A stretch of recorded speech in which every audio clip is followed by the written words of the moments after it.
ready for a trip back in time. Today's Deep Dive is taking us thousands of years into the past to explore ancient India. And we're going beyond the usual history books. That's right. We're looking at the Rig Veda, a collection of sacred hymns. And something called megaliths. Basically, these mysterious stone monuments scattered all over India. Our main source for all this is a chapter called What Books and Burials Tell Us. Sounds dry, but trust me, it's full of vivid stories. Really brings this ancient world to life. And that's exactly what we're aiming for, to uncover the secrets, the beliefs, the everyday lives of people who lived thousands of years ago. It's remarkable what we can learn by piecing together these ancient texts and physical remains. Speaking of remarkable texts, let's start with the Rig Veda, composed about 3,500 years ago. One of the oldest written texts in the world. A direct link to the past. Imagine that. It's important to remember, though, this wasn't like picking up a book today. These were oral traditions. Passed down through generations. Memorized perfectly and recited. These hymns, or suktas, were considered well said and held immense significance.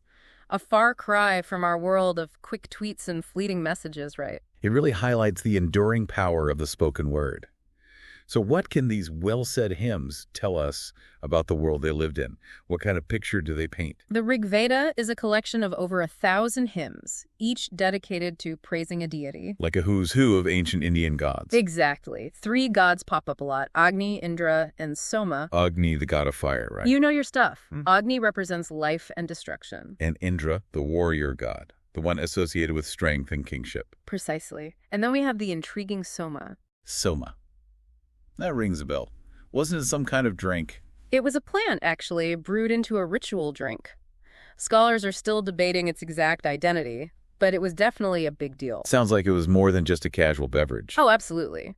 The hymns describe it as giving strength, wisdom, maybe even a taste of immortality. It was deeply intertwined with their spiritual practices. So we're talking about rituals, sacrifices, connecting with the divine. Precisely. The Rig Veda isn't all gods and mystical drinks, though. It also provides a glimpse into their daily lives. Give us the down-to-earth details. What were their lives actually like? Well, livestock was clearly vital. They talk a lot about cattle, horses, and even chariots. Cattle were probably a sign of wealth back then. Right. You bet. Essential for their livelihood, providing milk, meat, even pulling plows. And horses, too. They seem to have held a special place in their culture. We'll come back to that, I'm sure. Definitely. And then there are the chariots. Easy to gloss over that detail. But it's a pretty sophisticated piece of technology for that time period, right? Absolutely. The Rig Veda's chariots weren't just about getting from A to B. They point to a society that had mastered complex engineering. Imagine the skill involved in building those war machines, the strategies for using them in battle. They even suggest organized warfare. And probably impacted trade and the spread of ideas, too. These weren't just carts. They were symbols of progress and innovation. It's amazing how each detail reveals something new, like the story in the textbook about that sage, Vishvamitra. Ah, yes. The one where he's talking to the bees in Sutlej rivers? Right. It's more than just a poet talking to a river, though. Right. How do historians use that story to understand the geography and social structures of the time? Well, by looking at the geographical references in the Rig Veda, historians can pinpoint locations. In this case, it places the sage in a specific region in northwest India. Like a historical treasure map hidden within these verses. Precisely. And the way he talks about the rivers. He compares them to horses. Yeah. And cows. Exactly. 2 swift horses and shining cows that lick their calves. This reveals how crucial these animals were to their lives, but also how they viewed the natural world, deeply connected to their values and beliefs. So much meaning packed into a few lines of poetry. But the Rig Veda doesn't just talk about nature and gods. It also gives us clues about their society, right?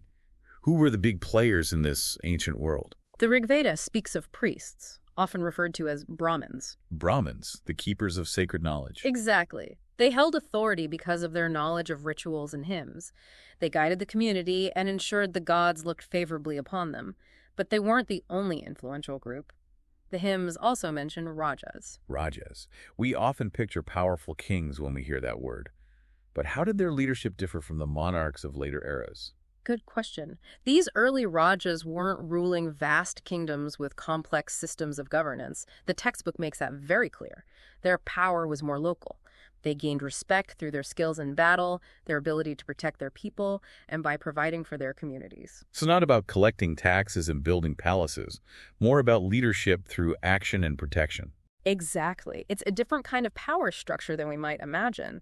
More personal, less centralized. Makes you wonder how these early Rajas maintained their power without those traditional structures of control. It's a question that keeps historians guessing. Maybe it was charisma, military achievements, strategic alliances, even generosity. A fascinating glimpse into a time when leadership was less about institutions and more about personal qualities. But what about the rest of the population? The common people? Who were they? The Rigveda uses terms like jana and vish. Jana and Vish. Do those words have any relation to terms we use today? Interestingly enough, they do. Jana relates to people or kin, and vish to village. It's like a direct linguistic link across millennia. But the Rigveda doesn't shy away from social divisions either. There's mention of the Aryans and the Desas or Danyas. Right. The Rigveda depicts a clear distinction. The Aryans are described as those who performed sacrifices. And adhered to a certain way of life. Exactly. While the Dasas were often portrayed as outsiders, those who did not follow the same practices. So a definite us versus them dynamic. How did that distinction evolve over time? The term dasa, which initially just signified different, eventually came to mean slave. So this linguistic shift reflects a change in their society. Absolutely. Captured populations became laborers, incorporated into a social hierarchy with limited rights. A stark reminder of how language can both reflect and shape power dynamics throughout history. It makes you wonder how these early hierarchies and divisions might have influenced Indian society over time. But let's shift gears a bit and talk about another fascinating aspect of ancient India, those enigmatic megaliths we mentioned earlier. So we're talking about these megaliths, these stone structures found all over India, the Deccan, South India, even Northeast India, and Kashmir. That's a huge area. What does that tell us about the people who built them? It's pretty mind-blowing when you think about it. This vast geographical spread suggests a level of connection we don't usually associate with ancient cultures. Ideas, beliefs, maybe even goods and materials traveling across such distances. It points to a shared tradition, a common thread that ran through these communities. Challenges our assumptions about what ancient cultures were capable of. And we're not talking about some simple structures here, right? These were massive undertakings. Absolutely. Constructing these megaliths, often using huge stone slabs, would require a ton of effort. Planning, coordination, not to mention manpower. It tells us they were organized, had shared beliefs, and probably a deep respect for their dead. It's like their silence speaks volumes, especially when we look at what they buried in these megalithic tombs. What have archaeologists found? One of the most common finds is this distinctive pottery called black and red ware. So even in death, they cared about aesthetics, having certain style. It seems like it. And the fact that this specific pottery is found in so many megalithic burials across different regions, it hints at shared artistic ideas, maybe even trade routes and cultural exchange happening between these communities. But it's not just pottery. They also buried their dead with iron tools and weapons. Iron. It's interesting because the earlier Harappan civilization mostly used bronze, right? What does that shift to iron tell us about these megalithic cultures? It's a sign of progress, technological advancement. It means they figured out ironworking, and that's a game changer. Iron tools are way more durable than bronze. Meaning they could farm more efficiently. Exactly. And of course, iron weapons would have had a huge impact on warfare. It makes you wonder how this one technological leap might have transformed their whole society. Everything from food production to who held power. But I remember the textbook also mentioned finding horse skeletons and equipment in some burials. What's the significance of that? Remember how we talked about horses being important in the Rigveda? Well, finding horse remains in megalithic burials, even far from where the Rigveda originated. It suggests a shared cultural value. Horses weren't just animals, they meant something more. Status, maybe even beliefs about the afterlife. They were symbols as much as they were animals, just like those chariots. A blend of practicality and something deeper. Speaking of symbolism, the textbook mentions that not all megalithic burials were the same. Some were decked out with gold, beads, fancy stuff. Others were much simpler. How do archaeologists explain that? It's easy to assume it's all about social hierarchy, right? Rich burials, powerful people. But archaeology is about looking at the bigger picture. While these differences in grave goods definitely hint at differences in status, wealth, we have to be careful not to impose our modern ideas about social class onto these ancient societies. So how else can we interpret these differences? if it's not just about being rich or poor. It could be a whole bunch of things. Family lineage, what they did for a living, their role in the community, even their spiritual beliefs. For example, the textbook mentions Brahmagiri. Right, Brahmagiri. One skeleton had a ton of gold beads. Others in the same area just had a few simple pots. What can we make of that? Was that blinged out skeleton some kind of big shot? It's definitely a possibility. All that gold points to someone important. But there's another interesting idea the textbook brings up.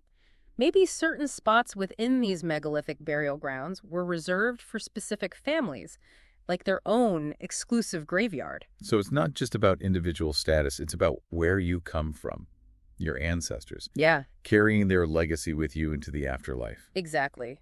And some megaliths do have multiple skeletons, which supports that idea. Clan burial grounds, family plots used for generations. Kind of makes you think about those stone circles and boulders differently. They weren't just markers. They were like guideposts pointing the way to the past, Yeah, connecting the living and the dead, bridging that gap. that's a beautiful way to put it. And speaking of connecting with the past, let's talk about Inamgan. The textbook uses it as an example of a site that gives us a really vivid picture of daily life back then. In Umgan. Situated on the God River, it was inhabited between 3,600 and 2,700 years ago, which overlaps with the time the Rig Veda was being composed. So we're not just talking about texts and tombs anymore. We're talking about a real community, people going about their lives. What makes Inamgan so special? What's amazing about Inamgan is the level of detail we have. Archaeologists have found so much evidence, houses, pottery, tools, even food remains. We can actually reconstruct, with a good deal of accuracy, what daily life was like for the people who lived there. Like stepping back in time. What can you tell us about their burial practices? Were they similar to other megalithic sites?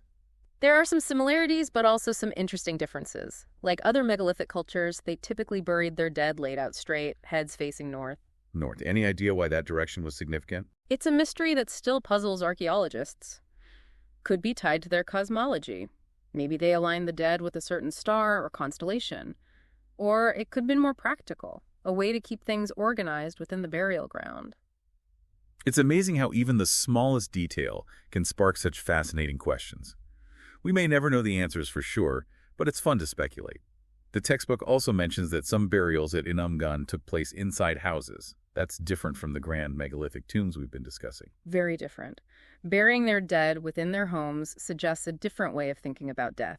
Maybe it points to ancestor worship, this belief that the spirits of their ancestors stayed close, watching over them from within the walls of their homes. Death, not as an ending, but as a continued presence. It blurs the line between the physical and the spiritual. But among these typical burials, there was one at Inamgan that really stood out in the textbook. Maybe you can jog my memory. It was pretty unique. You're talking about the man buried in a large clay jar. Yes, that's the one. You don't hear about jar burials every day. Was that a common practice back then? Not at all. This burial is unusual, not just because of the jar, but also because he was in a cross-legged position. Most burials were laid out straight. And to top it off, this jar burial was in the courtyard of one of the largest houses at the site. A house that also had a granary, by the way. A big house, a granary. Sounds like someone important lived there. Could this have been the burial of a chief or a leader? It's definitely a strong possibility. The unusual burial, the prime location, the fact that it was a substantial house, it all points to someone with status and influence. Really makes you wonder about this person's life, what they were like. It's incredible. But let's shift gears from burials for a bit. What else does Inamgan tell us about their everyday lives? I mean, what were they eating? What were their homes like? Did they have hobbies? Archaeologists have found a treasure trove of evidence about daily life in Inamgan. For starters, they found various seeds: wheat, barley, rice, pulses, millets, peas, sesame. Wow. They were eating like they were way ahead of their time. All those ancient grains, it's all the rage these days. But they didn't just live on bread, did they? Definitely not. They found animal bones with cut marks, indicating they ate a variety of animals: cattle, buffalo, goat, sheep, even dog, horse, ass, pig. Wow, that's Yeah. quite a diverse palate. They weren't picky eaters, that's for sure. But a range of animals like that. Were they hunting? Raising them? What does it tell us about how they interacted with nature? It's likely they did both, hunted and raised animals. The wild game suggests hunting was part of their survival strategy. And the domesticated animal bones tell us they were raising animals too, for meat, milk, maybe even to help with work. This combination shows how adaptable they were. They knew how to use the resources around them to survive. They were connected to the natural world in a way that we, in our modern world, often forget. It's easy to get caught up in the technology, the social structures, but at the end of the day, they were dealing with the same fundamental questions we grapple with today: life, death, our place in the world. It's humbling, isn't it? Even across thousands of years, we share that common human experience. Their stories, their struggles, their joys, they resonate with our own journey as a species. And it reminds us that history isn't just dates and names in a textbook. It's about people. Yeah. It's the human story, and it's still being written today. We've just scratched the surface of ancient India. Any final thoughts before we wrap up this part of our deep dive? Just this. What we've seen with the Rig Veda and these megaliths is just a small window into a complex and fascinating past. And the more we learn about where we've been, the more we understand where we are today. By exploring these ancient echoes, we gain a deeper appreciation for human history and that shared human experience we were just talking about. It really makes you think about the connections between past and present, doesn't it? How these ancient stories still resonate today. But before we veer too far off course, let's go back to Inamgan for a minute. We've covered their burials, their diet, but can we paint a more complete picture of their lives? What was it really like to be in Inamgan 3,000 years ago? Let's give it a shot. Imagine you're there, in Inamgo. The chief, the one we were just talking about, the one with the unusual burial, he's just passed away. Your family's getting ready for the funeral, gathering with everyone else to mourn his passing. Okay, I'm picturing it. What's happening around me? Smoke from cooking fires fills the air. You can smell wood smoke and spices as the women grind barley and lentils for a big meal. The men are busy carving bowls and platters from wood for the funeral feast. And the children, they're collecting colorful stones and feathers to decorate the chief's burial platform. I can almost hear it.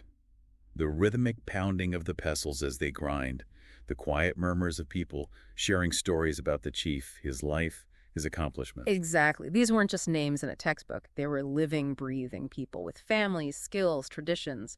Their lives were a mix of planting crops, making tools, creating pottery, sharing meals and stories around the fire.